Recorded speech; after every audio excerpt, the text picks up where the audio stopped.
You are listening to the Ebony Covering Black America Podcast Network. You are listening to Beyond the Fit, and this is your host, Holly Cotton. The purpose of this show is to go beyond just looking fit and to cover health and wellness topics so that we can all become the strongest versions of ourselves inside and out. On today's show, I wanted to kind of have a remix episode, and instead of the typical wellness topics that we were always going on, I wanted to do something that was kind of fun and lighthearted, but also to bring it back about empowering women and having a voice. Today's episode, I actually have a duo, and you guys are going to love these two. They crack me up all the time. I follow them on all their social medias, and it's a duo of sisters. And basically, they have a show about funny topics, but they also have shows about politics. They have very strong opinions about various things that are going on in pop culture, current events, things like that. I love this episode today because they are showing what it's like to be a strong woman and how being strong mentally can help you in life deal with other things, having an opinion, not being scared to express your opinion, having a voice, and also to talk about what they're doing as far as their brand and their show, because now they have actually earned the respect from the community. They've had numerous guests. I can tell you how many people have been on their show, how many politicians, how many celebrities, like they have been around tons of people. They are a great duo, and I cannot wait for you guys to hear this episode. Like I was saying in the little introduction, I am super excited to welcome this duo to our show today. And thank you guys so much, Michele and Rochele, for joining us. So first of all, before we get into who they are, I want to go down the bio on these two because they are more than just pretty faces. They have a whole list, a whole resume of everything. First, the Gossiping Heifers is a very successful show. And it is, like I said, the sister duo, Michele and Rochele. And they are actually both entertainment personalities. They actually discuss current events, pop culture, family, celebrity, and of course, whatever kind of trending topics they have, whether it be gossip or anything else going on. But just because they're funny does not mean that they are not serious, because they also go into details about where they share stories, they share their opinions on issues that are going on, and they do cover a lot of serious things as well as keep us in the loop of all the gossip. So thank y'all so much for that. And they are the host of a weekly podcast. They actually reach about 25,000 listeners per week. So they're really great, and I cannot wait to have a discussion with these ladies. So welcome you guys to Beyond the Fit. Thank you for having us. First, I went over your extensive resume. That was just a little gist of it. I want to know how you guys came up with this, because one, I have a sister, and I think I have like a totally opposite personality of her. So I love that you guys are able to have numerous shows. Like maybe one show and my sister would completely cut me out. Like she'd be like, okay, that's it. I didn't have it with you. So the fact that you guys are still thriving and still doing this, tell us how you guys started your show and basically how you continue to stay friends and sisters. Well, I was the one Michele wanted to start a podcast. My sister Rochele wanted nothing to do with it. Nothing. No interest whatsoever. So I did start it with a friend of mine. The chemistry was all over the place. It was not there. So I begged her. I said, please, I know we could do this. So she reluctantly came on and started getting in the gist of it. And we had another name for our show, but it was boring. It wasn't, popping. So I asked her one night, because she's always good with names and slogans. I said, what can we call ourselves? And she just bluntly turned around and said, the Gossiping Heifers. And I fell in love with it. Ever since she first spoke it, it rings, it resonates, and that's basically what it sums us up with that phrase, the podcast. So before you guys, so just explain to me, because I know people are always thinking that it's so easy to just start a podcast, and they do have a lot of podcasters, but to have a successful podcast, that's why I want to kind of get in that, because the fact that your podcast is so successful, it's more than just chemistry and doing something with the show. How did you guys decide on basically, I guess, the concept of how you were going to do your podcast and the topic? So how did it start to where you did your first show to where you guys are now? Did you want to answer, Rochele? No, you can answer. I mean, because shoot, you run the whole damn thing. But we basically like to have gatherings. Most of our friends, when we would have conversations, would always comment on our interaction with each other, saying that we were hilarious. And I'm like, okay, well, we could just do ourselves on our own show. The topics would be something that would just catch our attention and that people were talking about. And it started off with Kanye West back in 2007 when he crashed the stage of Taylor Swift accepting her award. That was our first celebrity story, and it rolled from there. We just kept having these news stories that were trending, and then later on we would dabble into politics with J. Anthony Brown, which is a further story down the line. But just general conversations, what we wanted to bring to our podcast, something that people could relate to. And basically speaking so bluntly, because people talk about all kinds of things behind closed doors, and they would say things they wouldn't say in front of other people. We do that for you. Yeah, we appreciate that. Sometimes you need that voice, which we will go into that as well, you know, about the blunt topics. Actually, it's kind of like prefacing into my next question, because being a woman in a male-dominated industry is already tough. And I say this all the time on my show because I don't want any man to be listening to my show, and I hate that they think that I'm man bashing, but I am coming from a space of a woman, even in the fitness industry. I'm like, I have to go so hard to just kind of get a peer-to-peer acceptance in the respect. So I know that people are already saying, oh, gossiping heifers, like, oh, okay, so it's just two dummies. They just gonna be in here spreading gossip or whatever. So one, you already have the name to come, and then lack of respect, or because this is, like we said, a male dominant, a man can say anything and everyone will run with it. A woman with a voice, it's like, oh, okay, here she comes with drama, or here she comes. So you already kind of have that coming in as a woman and having a voice. So in this male dominated industry, can you tell us some of the obstacles that you've had to deal with building your brand in this industry? Our name. Yes, the name. And defending the name and growing the name, right? There's always a man, and you should change the name, and I wouldn't know. We're not changing the name. As far as men go, Michele, I think, has an easier ride because I'm the bully. Is if you let the men say it, I'm the bully. You have a strong personality. I don't care. I'm just saying. I know I'm not a bully because I know if I was a man, they would accept the bluntness. Me speaking my mind, I don't care. So being very blunt spoken women and giving ourselves that label. And if you're old school, heifer was a term that was used of endearment. And also, how many Tyler Perry Madea movies do you watch and not hear that word at least 10 times in one film? So it's still relevant. And it's actually, I think it's an actual better title than being called something else. Right. That it was used to demean women. The name is catchy. We kept at it, even though we were advised to change our name by several different, and they were all men. All men that were telling us, oh, you guys should definitely change your name. And we stuck to our guns, and we continue to do so because it stands out. And when you listen to the show and you say, okay, they're not just a bunch of cackling hens. They're actually having a real conversation and having fun with it and engaging with their audience. So if people stop looking at first impressions just by looking at a title, take a moment to listen to what the show is like. It is blunt spoken. It is adult themed, but at the same time, we are adults.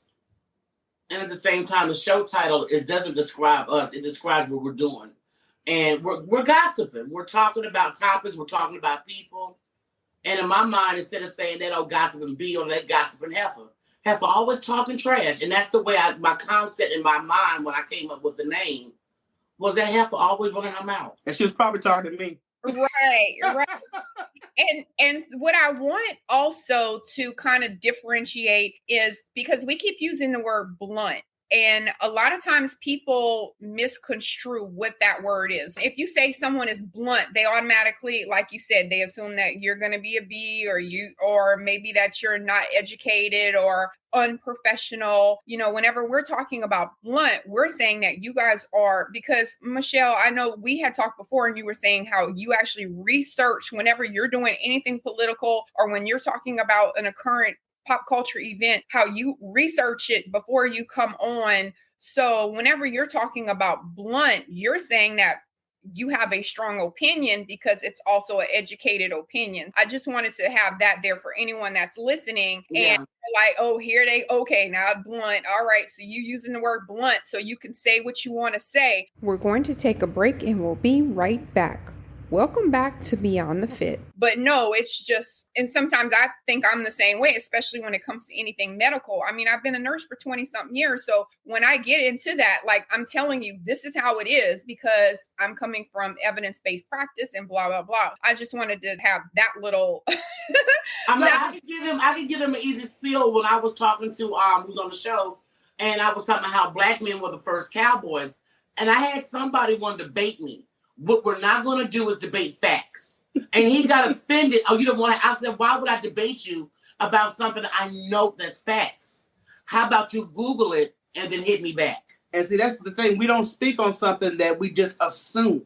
We actually research everything that we're talking about. Yeah. So if there is something you want to rebuttal on, hey, the library is available. They have online resources for you to use to check all these facts out that we are speaking about.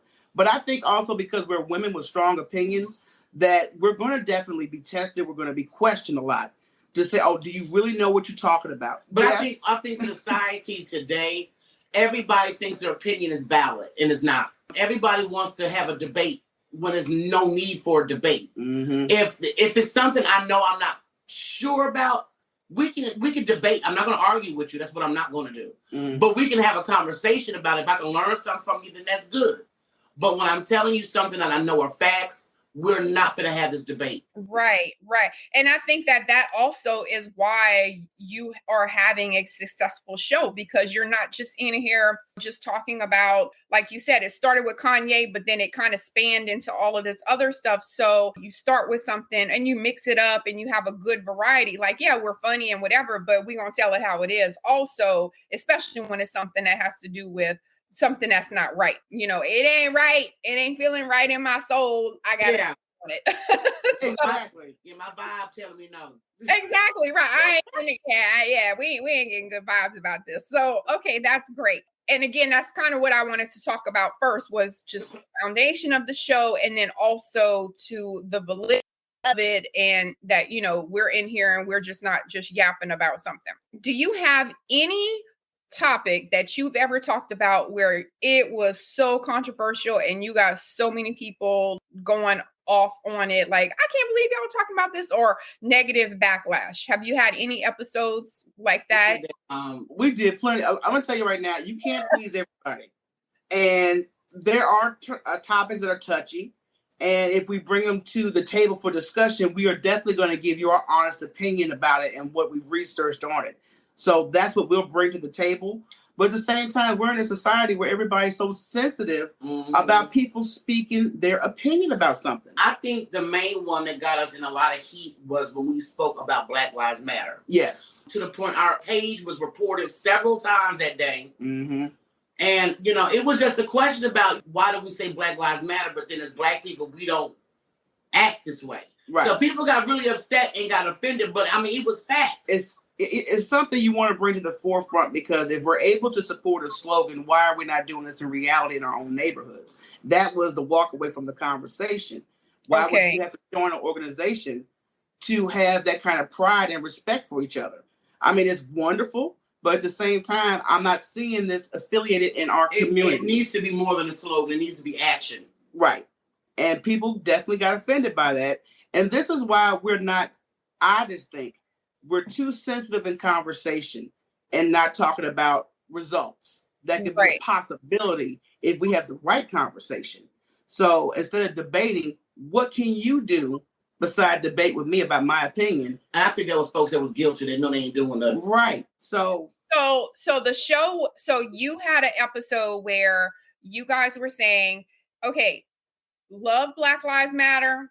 Great. I'm glad we finally have come together and now we have this. And your opinion was, but why do we need a slogan for that to happen? Why couldn't we just be Black Lives Matter before? And then people attacked it because why?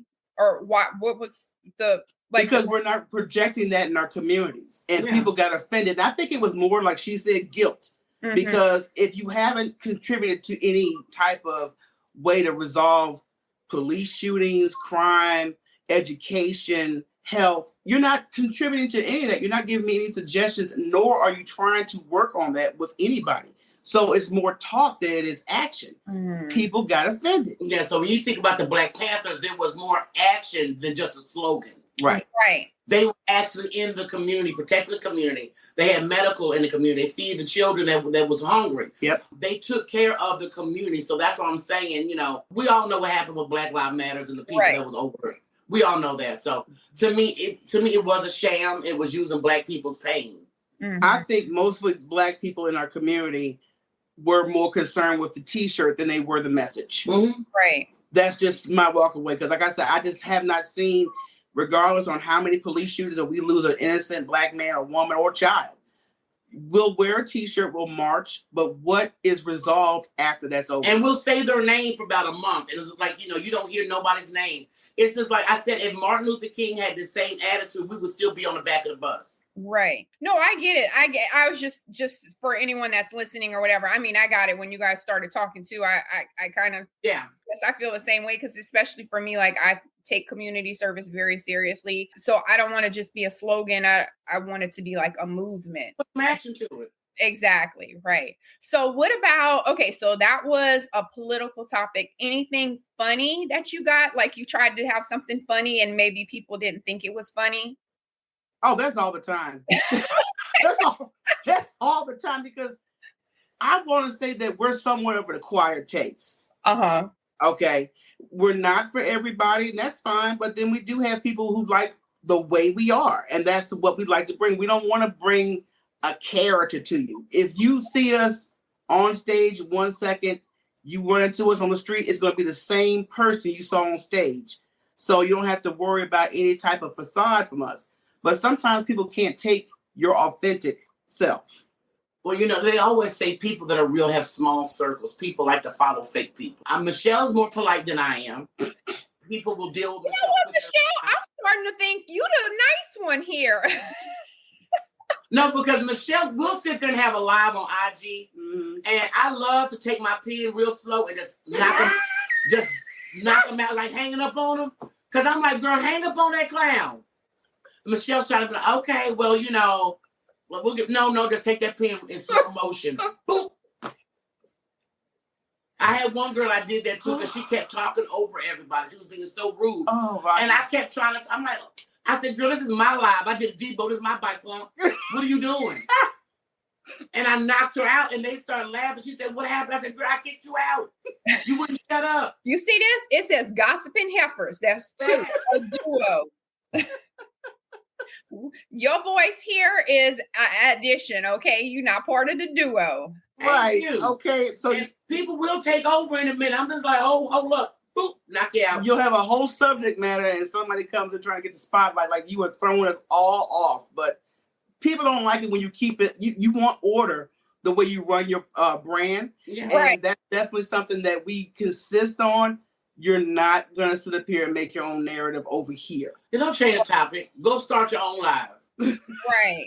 You know, I totally understand too, because I get people who will DM me and they're like, bro, you deleted my comment. And I'm like, right, because if I post something, I think of a caption and I put a caption and it is going towards a direction. You're not going to come on a post where I'm doing something positive and be like, oh, you're so sexy, or oh, you're so beautiful. Oh, God. Or say something negative on a positive post. Like, you know, like I had posted something not too long ago about, it was something funny and it was a little TikTok and it was about basically like, you got to own yourself and get rid of negative vibes or something. And people are like on my comments talking about Jesus. And I'm like, what does God have to do with what? It's a funny TikTok. It's a voice. Yeah. And they just kind of come in and I'm like, no, this is my post, my page. So I could understand, especially, and I'm not even trying to be controversial. I try to just keep it level because I cannot. I leave that to you guys, the professionals. But we actually don't even call ourselves trying to be confrontational or, you know, trying to just backpedal off of something that we know is going to get to people's senses. Right. It's just how we deliver it. Some people may not be so agreeable with it and how we speak on it. And that's why it's our platform. And you are welcome to come over there and enjoy the conversation. If it's not for you, you could definitely change the channel. There's plenty of content out here by a lot of great Black creators. Yeah, go over there. We're going to take a break and we'll be right back. Welcome back to Beyond the Fit. Go on the other side of the tracks because over here, we not having that. I love it. I love it. I love it. Okay, so this is a topic that I definitely want to talk about because one, I love that you guys are always so open when you're talking about men and sexuality. Like that's a big thing. One, I especially like, I think coming from a place of wellness and being a nurse, like for me, it's so easy for me to talk about sex and body parts and stuff like that because I've been doing it for so long. And then when I do it, other people are like, "Oh my gosh!" And I'm like, "You don't talk like that?" Like, so here, right? Like, everybody was having sex. Yes, that's what I'm saying. So anyway, I love that you guys have that platform where you are talking about men and you're very open because I think that one, you're also a reflection of how women, as we get older, can still talk about sex. We can still have a sex life. We can still have open conversations. Like just because you're over 30 or over 40, you should not have a healthy sex life. So I love that. I'm still in my 40s, yes, so don't take that from me. Okay. No, but I'm just saying, even after 30, because when people like they automatically assume, and maybe I did when I was younger, and I thought after 30 you weren't going to have sex anymore. I don't know what the story. What you think? I find that people that get married is the main ones that don't have sex no more. Our dad's walking downstairs. But no, I don't see why people make the assumption as people mature in life that there's things you're just not able to do. And I'm like, that's on the individual because you may have a vision in your mind what a mature man or woman is supposed to do. That's not necessarily the fit for everybody that you consider mature. But they know folks are still having sex. Why would they give a Viagra pill to old men? Because they still want to go. I had a men health topic, and I actually had a sexual specialist that was on my show, and he was telling me stuff, and like the men are like 90 years old and they're still going at it. So yeah. I'm like, okay, like I said, I love that you guys are giving women a platform because a lot of women may not feel comfortable talking about sex. Because I saw one show where like you guys are, well, yeah, you guys talk about sex a lot. So, I don't want to say which one it was because I don't want to say it wrong, but you know, I love that you guys do have that voice and that platform for women because sometimes they need to get pulled out of it. So now they see you guys and they're like, oh, wait a minute. These are like, you know, women over 30 and they're still talking about sex and sex toys and stuff like that. So how do you guys decide what are you going to put on your show and what angle you're going with whenever you're talking about sex? Well, for one, we got a lot of freaks that follow us that are female. A lot of our women followers are freaks, y'all. And it's good. Let your freak flag fly. Because in life, you have to enjoy it. I definitely think you shouldn't put your sexuality on the back burner. But it could be a general conversation like the last guest we had. He's a comedian. He's expecting twins. And he was talking about his new comedy special coming up and talking about all the different camera angles he got set up for his show. And she cracked a joke like, that's how you got those twins. And it just went from there. Yeah. He said it was the Cavassier or something. I said, Cavassier twins. So yes. It can pop off at any point of the conversation, depending on who we're talking to, because we definitely like to fill out our guests to see where their personality is and see how far they're willing to go in humor. And we had rapport with this man, so we knew that was a safety gate. Yeah. And it just went from there. And I think we spent about a good 3 minutes Yeah, 3 or 4 minutes. With that type of thing. Long as jokes. they're not being, as long as the conversation is a conversation, nothing disrespectful or nasty. Yeah. Or, we could go there.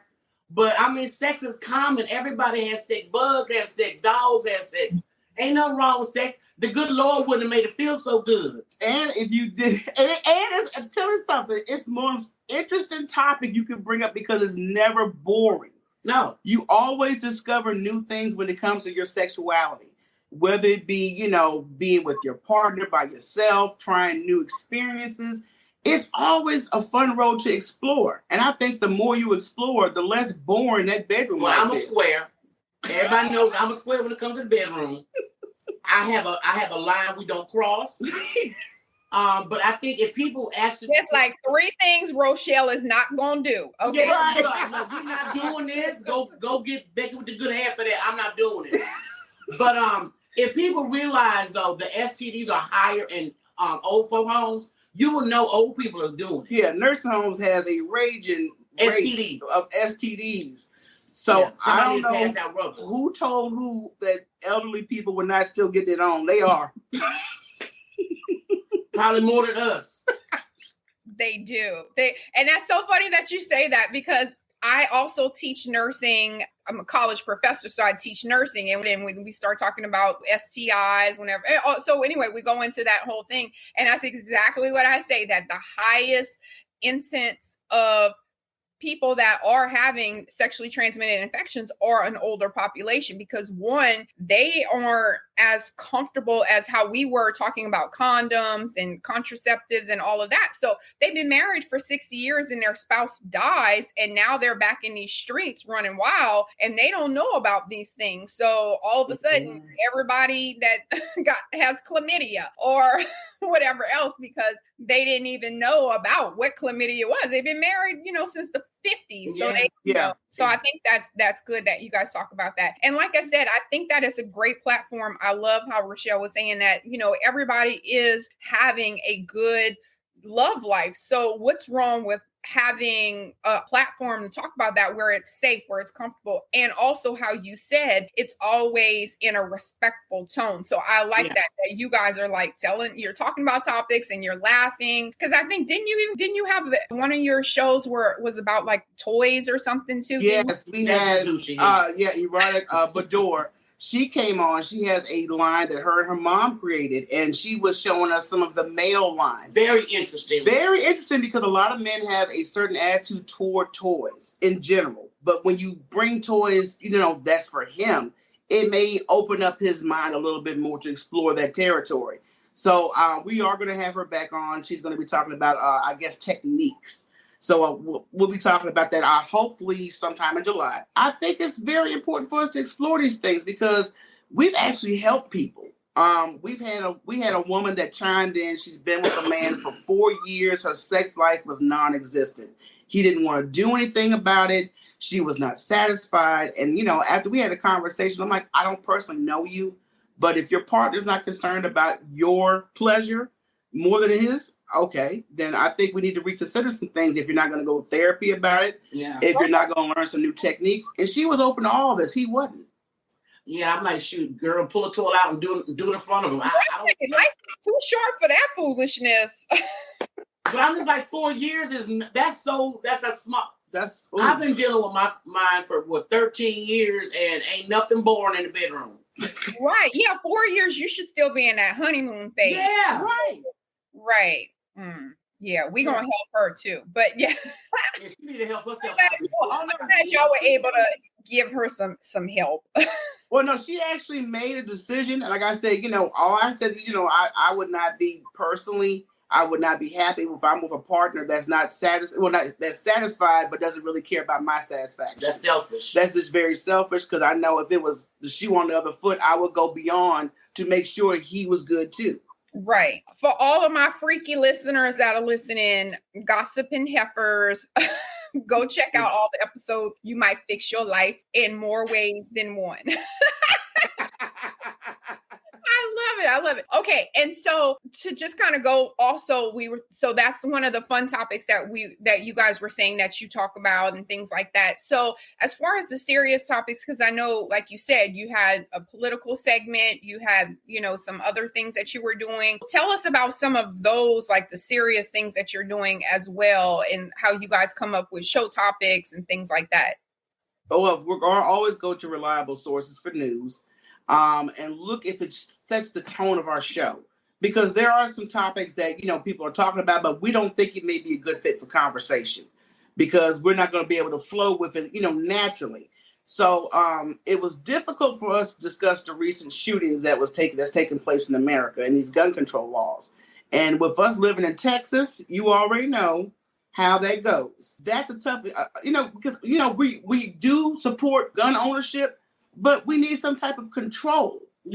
People need to do a background check. I told folks, if you really want to have gun control, black people across the country start buying up all the guns. You think about California, they have the strictest gun laws, and people don't understand why. They have that because of the Black Panthers.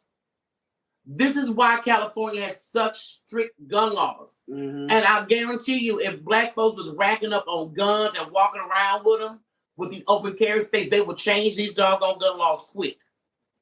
And that's the sad part about it, that we do unfortunately have to have these conversations because the people that we've elected to control these issues are not controlling it. They're more influenced by money.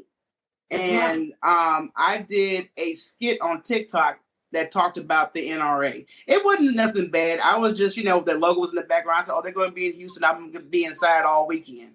And one of my friends decided to give me a long spiel. Yeah, an associate. A long spiel about why I should support the NRA. And I'm like, why, are you a member or something? She was like, no. And I'm like, well, they haven't stopped anything about school shootings. When have they actually came in and tried to take a lead in that? Since we're having that like back to back nowadays. I remember when Sandy Hook happened and a man got on there and said, there's going to be casualties. Are you serious? That's your attitude because you want your gun so bad. And it's not like you're going to take your guns. For one, if you're not in the military or a SWAT team, nobody needs a doggone AK. I say that I just said that too, and then I was just like, you know what? Let me just whatever. I said the same thing. Like you don't need an assault rifle. I totally get it. So that was one of like your serious controversial topics, I'm sure. Like you said, Michele, we're in Texas and I just give up too. And even with my family, we had a discussion and they were talking the same thing about, because they're hunters and fishers and all of that in Louisiana. And they're like, you're not going to take away our guns. And I'm like, listen, you guys are old. We're not talking about the old people with guns. Old people with guns are not shooting up, having these mass casualties. It's these young people. So what can we do to control the idiots out here that had a bad day or were bullied and now you want to go kill up the college where my kid is because you can't fit in or whatever it is? Not displacing or dismissing mental health issues, but just saying realistic, not as a nurse. I'm totally opposite of me as the healthcare professional. Now you talking about my kid's life. So no, I totally get it. So, that's people. These politicians really don't have to be too concerned because all their children attend private schools. Yeah. Right. Okay. So they're going to have everything else. Right. Exactly. So your children are attending a more secure school where that's not going to be tolerated. Then, like the debate I got into earlier, she was like, well, if a person wants to do evil acts, they're going to do it regardless. I said, but would it have been so easy had he had not had access to that weapon? Right. Because gun laws were not loose like that when we were coming up. We never went to school and had to worry about a school shooting. And I don't know why people think they're going to come and just take your guns. Right. It's about better processing and that the right people get, have gun ownership. And another thing that they have to realize that America has failed miserably when it comes to mental health. Yeah. That's also part of the problem. Mm-hmm. It goes hand in hand because they want to blame mental health, but it's just not mental health. It's mental health. It's mental people that's also being able to get a gun with easy access. That was a bill that was passed when Obama was in. That's the first thing Trump got rid of. Yeah, about access to weapons. About mental health and guns. Mm-hmm. Right. Yeah, I remember that. I'm on y'all's side too. Okay. I totally feel the same way. And that's why I just go, you know what? This is not my battle to fight. I can't. I leave this to the lobbyists and the politicians. But it's your right to have an opinion. And I own 2 guns. Just like you, because we're gun owners. And the fact that you have children that are still going to school, going to college, and that the fact that these have been the main targets of these type of mass shootings, yes, I have a major concern and opinion about it. Yeah. Right. No, I totally agree. Like, I'm going to carry my handgun. I had to go through a process to get it. And also, it's not an assault rifle. And neither are ours, okay? Right. And I practice restraint, and I don't go around killing people, even though they upset me. So, last question is, what was, and I want both of you guys to answer. So Michele, I want to know what your favorite show is, or guest, or whoever you had in Rochele. I want you to tell me who your favorite guest or show or whatever it was. Think about all the millions of episodes that you've done, the people you've come, because I saw your media kit and I'm just like, okay, y'all done been around everybody and their mama. Who was the favorite person or show that you talked to, guest, whatever? Give us the detail of what it was and why it was your favorite. I'm going to say my favorite was the interview we had with D.L. Hughley. Okay. And D.L. Hughley was a favorite because he really went beyond what normal people you ask to have on your show. He invited us to his show. So we had a great table. We enjoyed the show. And then he invited us backstage first before he met the rest of his fans and gave us a few minutes of his time for an on-camera interview. Yeah. He didn't have to do that, but he did. He was very funny, very good and interactive conversation. Good energy. It was real good energy. So that has to be one of my favorites. I've got a few more, but that would be my top. That's a hard one for me. Yeah, DL is so sweet too. I've met him a few times because his show is kind of like a sarcastic-y undertone. So you don't know if he's going to be rude like that, or and not necessarily rude, but just like you kind of didn't know. And he was just like, oh, like, okay. So this is the real guy. Okay, so but see, the flip side is we also had a chance to interview Monique before we interviewed, and that was a good interview. Yeah, she was sweet. That was a good interview. Also, she was very gracious, nice. And when you have these personalities that have these major schedules, and they could be doing, and most people, when you get past their gatekeeper, their representative, they have bigger egos than the talent you're trying to book. So once you get past that and you meet with the individual, it's just like, oh, this is nice. But you're still stuck on who you want to. I'm stuck with 2 people that I'm going to say. Okay, well, give us the 2. We'll take 2. Go ahead. Okay, thank you. We'll let you have 2. Go ahead. The guy from Cheech and Chong we interviewed. Oh, Tommy Chong. Mm-hmm. Michele ended up just putting her question to the side because that was a nice long conversation. Godfrey, because he's Black Power. Yes. I'm so Black Power. I'm going to cheat. I'm going to throw Jane Elliott in there too. I'm sorry, I had to cheat. Professor Jane Elliott, who's known for her studies on race in America, it was just a real awakening conversation. And it was also almost like Tommy one, because it was like you didn't have to ask her any questions. It was a natural conversation. She's so down to earth. She's so sweet. Godfrey's naturally funny. He's nice to look at. I love him. Yeah, I like him too. Yes, and he's very witty. And he's so serious when it comes to the Black movement and the Black Power. So those are my 3. Because Jane Elliott, I had to go ahead and give you 3. I'm sorry, I couldn't pick. So Cheech and Chong, you're talking about like the guys from the 80s that were. Yep. Okay. We spoke to him, and look, I love me some cannabis. I'm a cannabis connoisseur. Yes. I think if more people did it, folks, meditation in a blunt, I think we have a happier world. That's shit. Michele done solved mental health crisis right there. Just everybody. There you go. We will all be better. Just smoke you on, meditate, woosah, and then let's start your day. But it was very good talking to him because he went back and, like I said, you didn't have to ask him nothing. That man was just. It was awesome though. Yeah, awesome conversation.